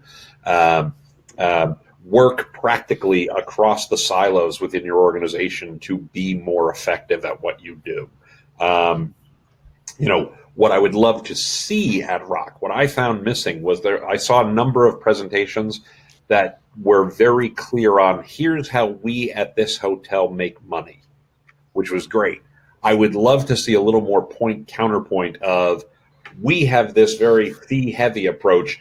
We think fees are really, not a good idea. Battle it out, right? Like, let's have some discussion about strategically, how do we think about, how we price and how we charge and how we demonstrate value to the guest in a more holistic way, where there'd be more dialogue and debate about that. So I think it's a great conference. I think there's great people in the room. The networking is spectacular. The insights in terms of how you do it all day, every day is phenomenal. I would also like to see it add more. Let's talk, and I realize I can be a little philosophical, I can be a little theoretical, but a little more discussion of how this fits into the bigger picture than what I saw, right? To be fair, there were a couple of very good presentations that did go in that direction. I just didn't think there were enough of those, Our good friend of the show, Dan Waxman, did a great presentation about, how marketing and rev management can work together more effectively, which I thought was very, very good. I heard the closing keynote was really top drawer. I wasn't there, but yeah, it was. I heard it was awesome. Tim, did you see it? I don't know. I did not see it, no. Oh, okay. Tim was giving it. That's why. So, well, I was not the closing keynote. Let's be very fair. I'm sorry. These were I thought you were the last. I was the last speaker, but these were lightning round presentations. This was the Ketchu. I don't know how you say the word. It's a format where you do 20 slides. Each slide auto advances after 20 seconds. So it is a 6-minute, 40-second presentation. And the slide goes whether you're ready or not. So you need to be concise. You need to make your point within the 20 seconds you have for each slide. I want to see Robert try that. There's no way in hell. I've done them before. No. When I speak, I always hit the time. I never run over. Actually, Robert does. Robert never runs over. That is absolutely true. That is absolutely true. Like a clock. He just presets an hour. The content may be correct. No, and I complete everything that I was going to speak on. Also, I cover all the slides in the assigned period because I kind of rehearse before, which I asked Tim if he rehearsed. He said that that was a problem with Rock earlier, where when they did those things, people were getting up there and not having and it was ugly. I'll tell you what, if I can give, I think I'm an okay presenter, and if I can give one bit of presentation skills advice to anybody watching the show, if you do anything like this, or even if you don't do this format, stop using speaker notes on your slides. Because if you're relying on reading from the script while the slide is on screen, you're screwed if the slide goes away for any reason whatsoever. The slide should be there to support what you're saying and help you remember what it is you want to say, but don't be reading at any point. There was one speaker in the lightning round who had great content and was a good presenter, had good material, but when the slide would advance before he'd completed, speaking the notes. He wasn't reading; he was just using the notes to, get him through what he wanted to say. And when the slide advanced, he was himself suddenly going, "Crap, I don't know how to transition this now." He wasn't hearing what he was saying. He was only saying what he was saying. Yeah. Well, yeah, and so that's something that just as a presentation skills, don't rely on the notes being there. Know your material. Know how you're going to get through it. But it was fun. I thought it was a very good show. Lots of good people there, really smart folks. Yes. Lots of really, really good, practical, usable advice and tips and techniques and things like that. So I highly, highly, highly recommend it. I would also, if I would add one thing that can make it a stronger show, I'd love to see more discussion of why do we price the way we price and how do we show value to our guests in a way Absolutely. that's a little broader, right? I'd love to see that from a vendor perspective. I'd love to see Duetto and Ideas and Rainmaker get up on the stage and battle it out in an MMA. It's just tell me why you're better than you. Why you rather than it? What does you do that do? Because they all are strong players in the space when it comes to their software engagements with revenue managers and so forth, and they're predominant at this conference. I mean, they know their market. Sure. They know their market. I'm not going to be negative about anything. They know their market. Well played that they're there. But there's this constant, you literally have to walk up to one and then walk up to another, then walk up to another and ask the same question to see what the answers are that you have to draw your own comparison to. It'd be kind of fun to say, great, let's go over and, sorry about that. Let's go over and have you guys talk in front of us, make the comparisons. I will tell you, I think all of them are good, for the though. show. I don't know that they would. I don't know that that's in their best interest to do. It's not that, but it's in the interest of the participants. Is what I'm saying. It's But if they didn't sponsor, I don't know that Rock would be as strong as it is. So I want to be, all of those are good platforms, though, right? They're all good. Are they perfect for other ones? Yeah, right. You can get into the optimization. The killer on all of those platforms, and all of them will say, if the hotel has a bad strategy of doing it, it's like, AI is great, but what are you using for training data? What are the algorithms? What are the outcomes you're looking for? That's the important stuff. So, Tim, I agree. I think the stuff about how do you make this broader? How does it tie into the business model, the customer engagement, customer sentiment of, customers hate resort fees. They will pay them, if they have to. They don't like them. Okay, is that okay? Is that not okay? And how do you do a lot of these? Well, I have a very strong opinion about this, and there's tons of research that backs this up. This is not just my opinion, right? But customers never want to talk about price. They always want to talk about value. When customers say the price was too high, it's because they did not get the value they expected for the price that they paid. Right. When they said they said the price was a really great deal, it meant that the value exceeded what their expectations were. And while I think many of the folks who presented, referred to that at least obliquely, I would love to see more discussion of that broadly, not just at Rock, but in the industry and in rev management as a practice more generally, because I think that's a thing we miss sometimes. Yeah, the whole value creation model and executing on that is is rough. So, but again, the hotels on the other side, they still need to know what's happening from a gross operating profit, net operating profit, and that's the industry's not there yet either on that. Right? So there are lots of how do you make this stuff happen? And as Lauren said, and then what tools help you connect those two things? So I think you wind up with like 3 pillars in there, right? I think. And if I can give one other free piece of advice, I've done tons of vendor selection, both in my, when I was working at hotel companies. Obviously, we hired lots of vendors for lots of things. And as a consultant, I've been hired to help with vendor selection processes and RFP processes and a lot over the course of the last 8 years I've been doing this. And I will tell you, most of the vendors in the industry, almost every vendor in the industry, I can't really think of an example of a vendor who just sucks, right? Because you can't. There's too much competition. Oh, no, I'm just using. No, I'm generally speaking. Are there ones who are stronger and are there ones who are weaker? Of course there are, right? Yeah. But they all do an okay job. What I tend to find is far more important of whether or not this is a good vendor or a bad vendor is this the vendor who suits what our needs are? Absolutely. Do we align correctly? Do we look at the world in the same way? Can we learn from each other? Can they adapt to our changing needs, over time in the right way? Do they provide the level of support we need? Do they take the kinds of direction we want to give them, and do they know how to push back correctly when, we as the hotels are going wrong? That's far more important for long-term success than this vendor's great, this vendor's crap. Like, not.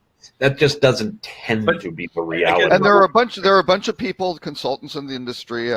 I'm not one of them. Tim is not one of them. That their product is, oh, we'll do requests for proposals for you. And God knows if you're a PMS, you get a 400-page document, Yeah. which is like every feature marketing. Let me introduce you to people who do that. Yeah. Go down that path where Right. if you give people, here are the 5 core use cases that maybe they aren't all must have, right? You have maybe 1, 2, and 3 are, by God, if you can't do this, let's save everyone some time and pain. 4 and 5, and maybe 5's the future one of like, that's on our roadmap. We got to get there. And the best thing is if they can't do it, how do you have a discussion? Okay, you can't do it. That doesn't disqualify you. How do you make that happen? Can you make that happen? What is your process? How do you work with us? How do you do that? And boy, is that revealing for. Okay, so Or- I'm sorry I Yeah. did not get the memo on the checkered shirt thing, Stuart. I don't know why we didn't get that memo thing, but just one last point to your thing to it. Let me refine one thing. These are dad shirts. Okay. This is. I didn't make it home. This was the last shirt left. The last year that's still clean. Yeah. It's one last thing to say is about comparing of equipment to things. Every one of them wants to sell you a Ferrari, whether you need it. To your point, Tim, scale the service to the need of the client, Absolutely. not sell them the most expensive thing that That's you can. exactly right. That's what I mean about the revealing part of putting the platforms together. All of them do functionalities, but to allow the clarification of the features that are most useful and functional from them, and have that evaluation process be helpful. But that evaluation process varies by customer because, I'm going to make a gross generalization. So by definition, this is bullshit, right? You're not going to use 50% of the features even. that a given product provides, easily. You're not going to use 50% of them. The question is it the right 50%?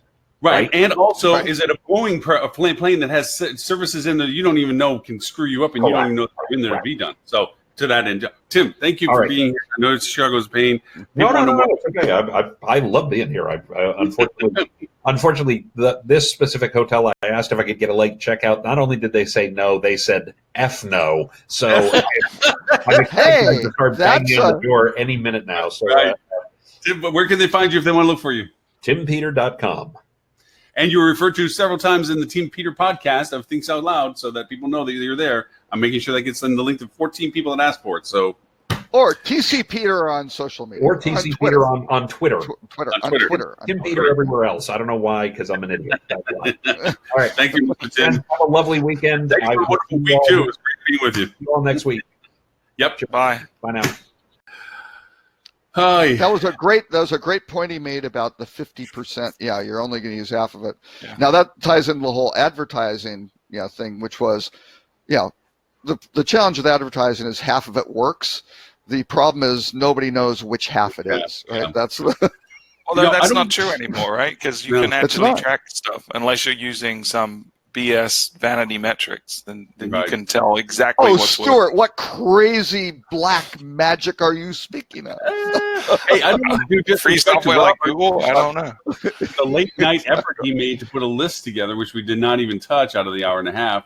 I don't want to be Yeah. remiss on it. You put some cool stuff together. Well, no, I just have the run row. We can just do the route row too, I guess. I mean, the list will get posted, but Well, no, we can recap them. The interesting one I threw Meininger, which nobody's ever heard of in the U.S. I don't think. They are a combination hostel kind of hotel type thing. My daughter stayed in one in Amsterdam. Really, really solid product. Very kind of flexible, inexpensive, clean, good, engagement. I don't necessarily think they are going to be the big winner and kill all the other companies, but I just think more hotels are going to be they've got to be more flexible in their customer programming for how you can fit family. Ed's not on. He always talks about the great family rooms and things like that, but building 40 family rooms that in the middle of the week don't get used. How do you manage, or Citizen M, they only have one kind of room. They aren't really suited to family. How you figure out all that stuff and what you are, where it's flexible, I think, is huge. And these guys do that really well for one segment of the market, was why I kind of threw that. And that's a segment through that's them. really big in Europe. That Mhm. type Oh, of yeah. accommodation is very popular in Europe. Yeah, and it should be in the U.S., which was the second one, which is Oyo. And we've talked a lot about Oyo on the show, and I know people are getting tired of it. But they're putting in $300 million into the U.S. And where are they targeting? They're all center city, downtown markets where they're New York, San Francisco's, which will be very interesting to see how they make that happen. Right, and I don't know. Maybe they won't be successful. I mean, that is a tall order, but it will be very, very interesting to see, how they do that. So, what were other ones? Oh, Hopper. I love Hopper for air. The hotel side, I don't know. They've finally relaunched their hotel AI. They started out with 25 hotels in New York, trying to do it really well. They shuttered that. They've now come back with 270,000 hotels around the world. But That's a slight step up. Yeah. Yeah, the next trips that I'm planning for a hotel, Deer Valley, no hotels available. West Palm Beach, no hotels available. Yeah. Fort Lauderdale, they gave me a bunch of Miami hotels, and you're just like, oh, I don't know. I know they're tracking a lot of data, but I'm not sure if they're ready for prime time. We'll Agreed. have to see. Yep. Yeah. What else? Oh, Facebook's cryptocurrency. That's interesting. Yeah. The only thing I thought was really interesting, Booking Holdings is one of, I think the only travel firm that was one of their launch partners, their inaugural partners. So yeah, we'll see. That could we'll all be be interesting. spending Libra before too long for everything. It'll replace the dollar as the currency for the international currency. Which is You're buying barrels really of oil in Libra before too long. Yeah, the company that's having trouble deciding if they should really moderate privacy or content, things like that, is now going to be handling a currency. Yeah. So not only do they know everything about you, they know everything about you and what you buy now. So good. Yeah, and control the currency that you use to buy. Yeah. Yeah. So what could go wrong? Nothing. But there's nothing going to stop it because people prefer convenience over privacy every time, unless they're Ed. Yes, that's right. We have not talked about Mary Meeker's internet trends, and they were a couple weeks out because I didn't put it on last week because I hadn't read them. And I haven't read them yet either. Yeah, maybe we shall hit those next week. That could be a whole show. Really. That could be a whole show. Yeah. And there was an article on the 7 types of artificial intelligence, which I thought was really, really kind of interesting for people just trying to get clarity on here's how this stuff works, kind of, because again, it's kind of thrown around as AI, but there's some nuance in there, and this doesn't go into the real deep weeds of it, but I thought it broke it out, really pretty nicely. There was a really deep, geeky propeller head article on age-related ADR premiums, and that isn't meaning that people charge me a different rate than Stuart. But sorry, Lauren, you're kind of in that middle ground who may not be getting targeted in that. But this is the age of the hotel, and the newer hotels, get higher ADRs than older hotels. But how does that apply by chain scale? Pretty interesting stuff. Not. I think mostly for a lot of hotels to figure out, hey, this is kind of a benchmark, and here are kind of the, am I pushing water uphill? Not that it's not possible by doing great service and, having a great property, but these are kind of trends where people like newer, more modern stuff. And now that brings us to the rut row. Ta-da. Yeah, don't say that you can't get to a public beach would be a good statement to make. Yeah. The Ritz-Carlton Half Moon Bay is a great hotel. It has been there for a long time, and boy, let me tell you, their core business is all these, Silicon Valley, internet folks. People love it, and when they got built, one of the considerations was you had to provide access to the public beach, and let's just say the management of the Ritz-Carlton didn't want any of that riffraff hanging around their hotel, right? Which the Hawaii hotels run into this all the time because in many cases, you can't recondition the beach and go build stuff or rebuild the beach, and B, it has to be a public beach. And so, yeah, this same thing, except Ritz-Carlton had a little problem, $1.6 million fine. So good for the city or the jurisdiction. You know, if you're building the hotel with a contingency that you have to provide public access, guess what? Maybe you should stand by your commitments. And if you don't, yeah, you should get punched.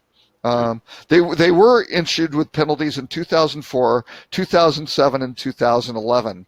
And I think the local jurisdiction learned that, hey, fourth time's a charm. Maybe if the penalty includes some pain, or it's a material, then maybe that'll get their attention. So, Okay, so Or maybe it just becomes a tax that they just charge them every year, and they keep paying it because it's worth it to them to pay the fine. You know. yeah, pay the fine. yeah, well, So- and that's a problem with like the Facebook and Google stuff. When they misbehave, these things are so big. They go, Yeah. well, that's $3 billion.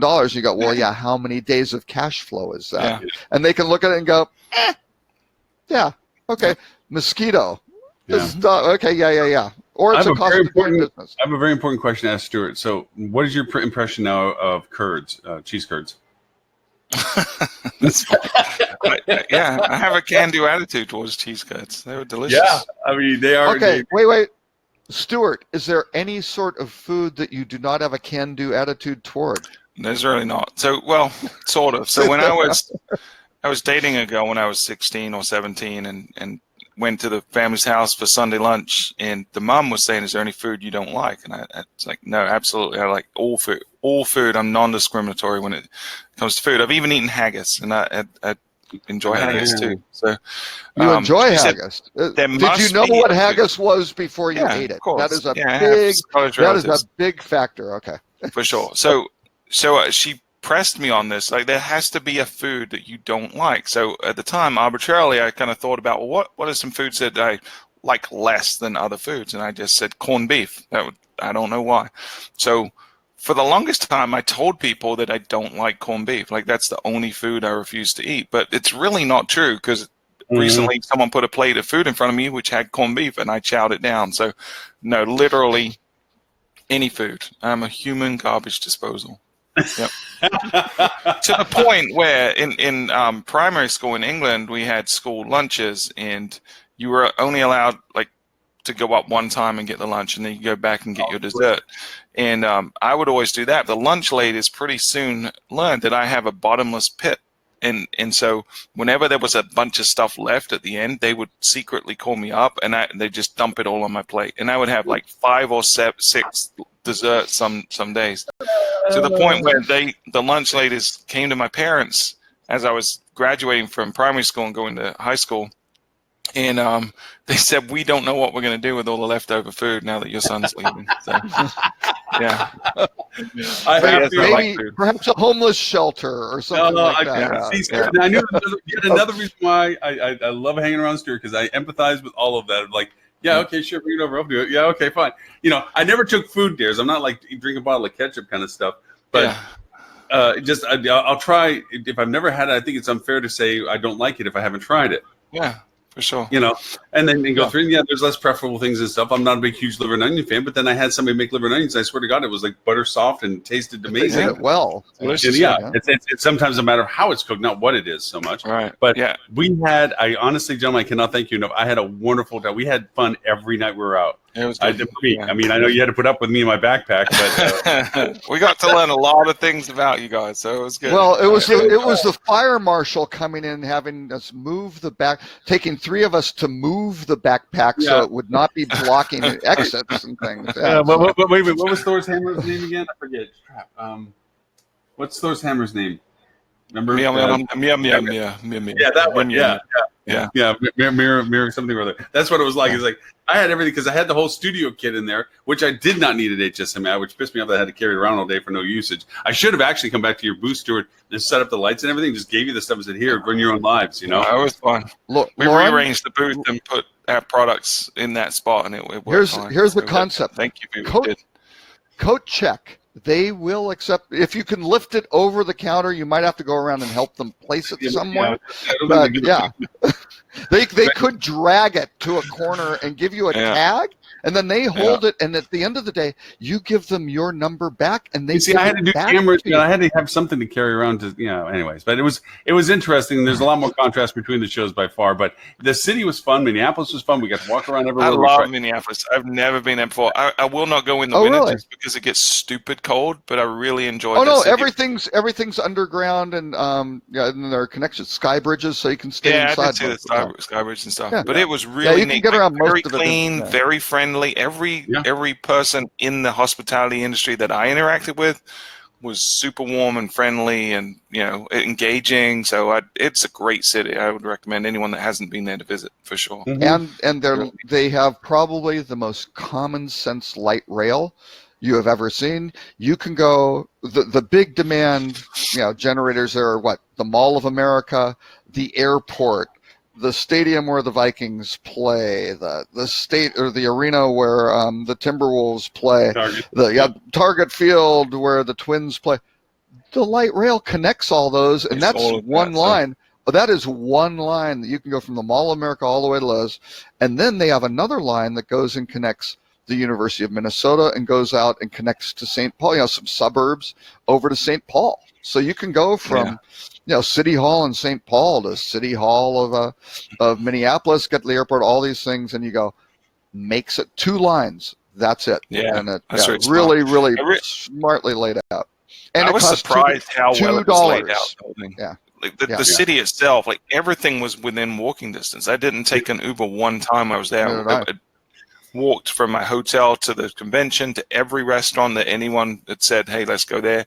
All the ball stadiums were right there. Like a bunch of Yeah. people went to the baseball game while they were there and saw that mammoth 17-inning game, and they walked there and back. It was crazy how close everything was. Really And neat the city. Nicolay Mall, where you have lots of restaurants, they really shut down a lot of the traffic and things like that. And that's the Yeah. part that it's hard to Smart convey to organizers of events. And I'm saying this more directly to Bob at HSMAI, that still will always be the value proposition of attendance, is the networking and the stories and the engagements you get there. And no matter how much you may broadcast your product, Focusrite made a brilliant decision by saying, here's the content. You're not getting the networking. Here's the content. And $4,000 to attend the Focusrite conference, Yeah. and they live stream the presentations, right? Wow. I mean, Yeah. wow, Because- you can see all that, and it's interesting, but you aren't sitting there being able to ask, whatever, Right. a And, CEO of a major group, what's going on.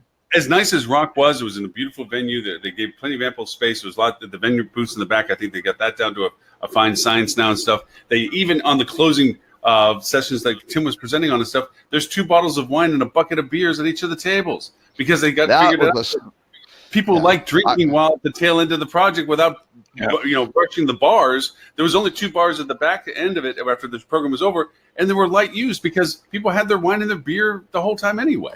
Yeah. So and they do smart things. All that doesn't happen if you're watching it from TV screen. But what does happen is all the people that couldn't justify the $600 or $500 to go there because they weren't of a certain status or report or title level or whatever, but the content would, as Tim pointed out, was incredibly functionally useful, could watch and observe and get the content and be and justify that maybe that's a missing piece to a puzzle or a reason to push why they want to attend next year. It actually is it's an enhancer, not a diminisher. Yeah. Well, yeah, because the cost isn't just the registration; it's the airfare and the hotel, and the hotels were not cheap. Yeah, Diane having to maybe eat and things like that. Yeah, it's a commitment for these companies to send folks there. So, Robert, I think you need to do a sidebar business for conferences of how to book your hotel room effectively and sell the service saying, hey, for $20, I'll find you a room. yeah, that's not enough. Oh, I believe you'd find enough rooms really fast and it'd probably be a pretty big moneymaker for you. Yeah, exactly. Yeah. Yeah, that's a whole area of the whole booking, the group booking, closed group scenario, which that area has to change radically. It's just, there's so much friction. It's just so bad. Yep. Robert, are you going to start posting your list that you make for us each week on your site? At some point, yes, but I need to redo my site, and I don't quite have the same developer resources that say Stuart might. Is there a question in there somewhere? Since I'm in, no, there's no question. No, I am an idiot. I am on WordPress, and I masochistically enjoy figuring out how all this crap, how the plumbing works, right? Painfully And he's always so. left with spare parts when he's done. That he didn't start with. Yeah. So I'm working on a new website, but I still have work to do on it. So with something like your site, I would assume it's pretty much a brochure site, right? There's not a lot of complex functionality. There is not a lot of complex functionality. So why not go with one of these simpler platforms like a Squarespace or something like that? It'll look way prettier, quicker. Did you miss the masochistic tendency in him? Exactly. I mean, you would lose the nerdy value of, this is a new plugin I want to use, and how does it work? But it would get you deployed quicker. Yeah, no, I realize, because I was on, I can't remember the names of all of the different I was an early adopter. Well, actually, I'm on Genesis now, and what was the one before that was the big one? The frameworks. Yeah, so I've been a big kind of framework guy, but anyway. Yeah. Well, we used to make our own, but we've recently switched to Genesis as well. It's just solid. It takes a lot of the legwork out of it, and it's robust, and you're not going to run into the challenges. So if you are on WordPress, I would definitely say pick a good framework like that for sure. Yeah, and Genesis it's pretty good. Yeah, it's good. It's got a lot of support, and it's owned by WP Engine now. So if you use WP Engine to host, it's just blazing fast. It's good. I think that was the key, because they were kind of losing it a little bit in terms of development and things like that. That it was getting rough for them, and I think with the WP Engine to integrate those, because again, tweaking some of the stuff between the hosting capabilities and people using Cloudflare and layered caching, which winds up screwing up all sorts of things. I've learned about all that myself, of what can go wrong. Yeah, isn't that great? But it is interesting. WP Engine is kind of taking over the world when it comes to this, because and part of the key element is their customer support is so solid. It is really good. Yeah. Well, and the other one is Avada. Avada, I think a lot of folks are using that's just more of a theme that has a lot of flexibility. Sort of thing. That seems to be taking over the world, as well. So. Yeah, so I figure WP Engine at some point. Well, I don't know who owns Avada, if they're freestanding. I would think they would try to buy Avada at some point. So. Yeah. But anyway, who knows? Gentlemen, it has been a pleasure the whole week. To say that we had some fun times together is an understatement for me. I absolutely loved the opportunity to get and hang out. It sounded funny. It's like we were laughing about it over dinner, over drinks, over dinner, whatever. It's a lot like we do with the show. It's like, okay, it's everywhere, Point here, point there. Some of our dinners were more structured than the show. Actually, probably right. And that was more alcohol involved, too. Yeah. Maybe we need to take your take like you do your podcast. Let's start drinking before this show, because after all, you claim that you've been drinking. Oh, dear. Oh, no. Wait. Whoa. What, you guys aren't drinking before this show? I was going to say, you can't claim you've been drinking all day if you didn't start in the morning. It's just a rule. Stuart had assumed everyone was really just loaded. That was the only explanation. He had no idea. He had no idea. Yeah. Wow. Now I know you guys are sober. It's like, huh. Oh, man. Wow. Really? They're sober? How? Yeah. We had some fun conversations for sure. But again, thank you so very much for all of it. Stuart, if you want to know more about Field Travel's podcast and everything about Field Travel, where can they go, sir? Yeah, the mothership is fieldtravel.com. You can find out all about our cool products, and our podcast is fieldtravel.com/podcast, which incidentally, we had a handful of people stop by the booth saying how much they love the podcast, which was great. And I missed a couple of them, but one of them was a professor. I was out talking to other vendors when he stopped by, but he said he tells all his students to listen to the show, which was really that cool. Dan Connolly from Drake? I don't know. Probably. He's from a school in Florida. Someone gave me his card. I haven't looked at it, but I'm going to follow up with him at some point. Nice. But it was really kind of cool to hear that people are actually listening and getting value out of it. motivates us to keep going for sure. So Well, yeah, well, fueltravel.com/podcast, or just if you search for hotel marketing anywhere you get a podcast, you'll find us right at the top. So nice. And Or you're the guy has figured out, or I was going to say, or he figured out from a curriculum that his Monday afternoon class, he just turns on the podcast, There you go. sits back. Yeah, we should Drinks a little start charging. Yeah. Yeah. Well, you're going to get another 14 at least that I know of, because I have to send out a bevy of emails to this morning of people that in Dan Waxman's presentation about the convergence, somebody asked, well, where are some resources? Yeah. And Dan looks at me when I'm in the front row and he goes, "Just help me here." And I'm like, so I rattled off your podcast, Tim's obviously, and stuff. And they were like, really? And so these people literally came with cars. Can you send me the links? Can you send me the links? It's like, so you're going to get a bunch of, because I'm sending an email that's going to include your link to the podcast as well. So I appreciate they're it. hungry for it. They're hungry for it. What CPC are you charging, Stuart, for that? It is zero, but the ROI on that is tremendous. So. The Oh, ROI I is see. tremendous. Oh, Mr. Cole, sir, if they want to know what you and Rock Cheetah, where is it that they can find you? you can see an old website on the Genesis platform that's built in 2014, I believe, at rockcheetah.com, or you can find me at Robert K. Cole on all social media. So, although what I didn't put in the show, Google is now using these searchable names for your Google My Business account. Yeah. And it's recommending my official business in that is Rock Cheetah LLC, right? I use the official one just to do. It will not let me do Rock Cheetah for some reason. And nobody else has it. If I type in at Rock Cheetah, it goes to my business page, but it will not let me secure that as the name for some reason. So I don't know. But I don't know if you guys had seen that. That came out during the show, but I thought that might be a little bit too cool. in the weeds. But yeah, they're doing some interesting. Google is always doing interesting things over on those My Business pages, which Where did local they get search. all those crazy toys? No, Yeah, exactly. Yeah. For this show, for now, until I get to my own website redevelopment this is where we splinter it off. You can find this show, episode 202 or show 202, and all 201 other previous shows at hospitalitydigitalmarketing.com/live.